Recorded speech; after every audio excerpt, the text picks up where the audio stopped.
I appreciate the world of ETS in that we work really hard coming together in class and discussing ideas, but then beyond that, we come together to celebrate life in music and dancing and just the better things of life all together. And it's a peaceful, exhilarating, and enriching experience at all times.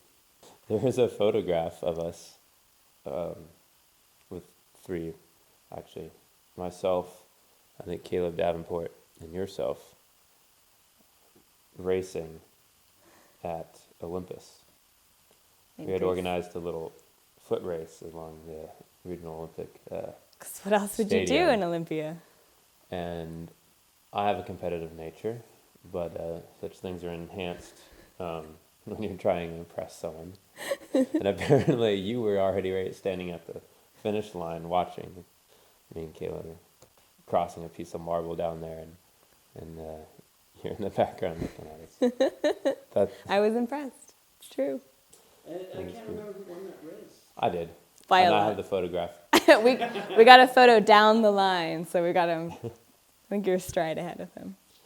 One that's just been enormous is what you see behind me, and the community, and the fact that these girls get to come and have a bunch of friends who dialogue on great ideas, that have fun in that kind of environment, that have monthly dances, that interact on ideas and great concepts.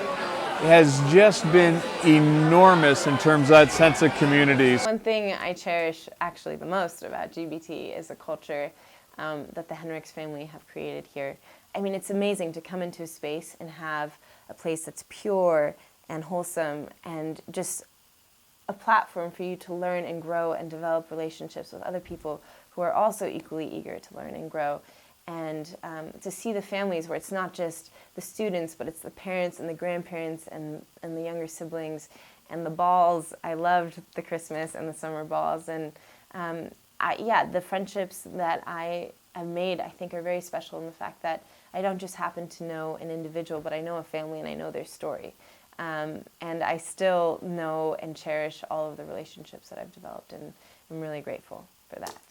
It's not just a class you're taking, it's also a community you can enter into, which as I've realized coming out it will always be there for you. So if you still have your classmates that made it through 5 years, and even if they didn't make it through 5 years, you can find the ones that dropped out at 3 or dropped out at 2, and you run into them, or even went before you. So I was at my school, and this random person, I was talking about the great books and Aristotle, and he noticed the way I was talking about it, and he said, "Wait, did you take a great books class with Mr. Fritz Henricks?" I said, "Yes, I did."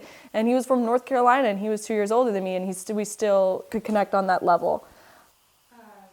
Well, I did online great books for a while, and I loved that experience because it allowed me to have connection with people who maybe not just in Escondido, but across the globe as well. And I think it was really impactful to me to see people striving after wisdom everywhere, not just in our community, not just with a family, like with my family, but instead that it's a global thing that people are interested in. And I think also the social aspect, being in Escondido, being able to participate in events, being able to be with people and show up at an event, at a dance, but also have intellectual conversation at the same time is a really unique fusing of different